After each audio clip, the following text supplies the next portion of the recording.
এই গরমের সময় শরীরকে ঠান্ডা রাখার জন্য দই লস্যি বাড়িতেই বানিয়ে নিন। তাহলে চলুন বন্ধুরা, এইরকম পারফেক্ট দই লস্যি কিভাবে খুব সহজ উপায়ে বাড়িতে আপনারা বানিয়ে নিতে পারেন দেখে নেওয়া যাক। অবশ্যই ভিডিওটি ফুল দেখবেন।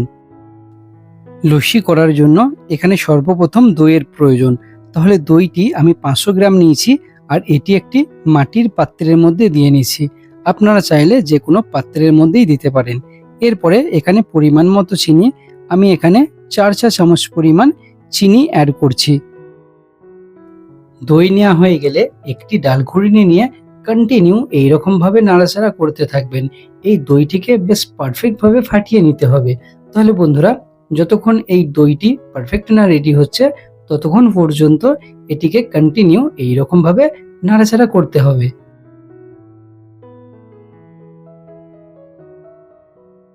তাহলে আমাদের দই কিন্তু পারফেক্ট এখানে তৈরি হয়েছে, এর টেক্সচারটি পারফেক্ট এসে গেছে।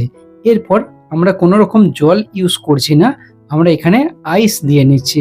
আপনারা চাইলে একটু পরিমাণ জল দিয়ে নিতে পারেন। আমরা আইস দিচ্ছি আর এই রকম ভাবে আবারও কিছুক্ষণ যাবত নাড়িয়ে চাড়িয়ে নিতে হবে।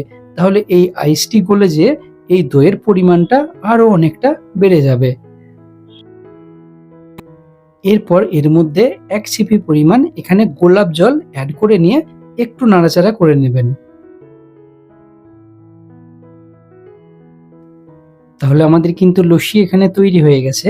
এরপর এক এক করে সমস্ত গ্লাসের মধ্যে এটিকে সার্ভ করে নিতে হবে। এখানে একটা কথা বলে রাখি, আপনারা যদি লস্যির মধ্যে মশলা খেতে চান তাহলে একটু পরিমাণ জিরেকে ভেজে গুঁড়িয়ে নেবেন এবং এই লস্যির মধ্যে দিয়ে নেবেন। আমি এখানে ইউজ করছি না। আমাদের লস্যি কিন্তু রেডি। এরপর ফাইনাল টাচের জন্য গ্লাসের মধ্যে দুটো দুটো আইসের কিউব এইরকম ভাবে দিয়ে নেবেন। এরপরে কিছুটা পরিমাণ কাজু বাদাম এবং কাঠবাদামকে ছোট ছোট স্লাইস করে নিয়ে এইরকম ভাবে লস্যির মধ্যে দিয়ে নিতে হবে। তাহলে আমাদের এই লস্যিটা খেতে একদম পারফেক্ট হবে। তাহলে বন্ধুরা, আমাদের লস্যি কিন্তু এখানে ফাইনালি তৈরি হয়ে গেছে।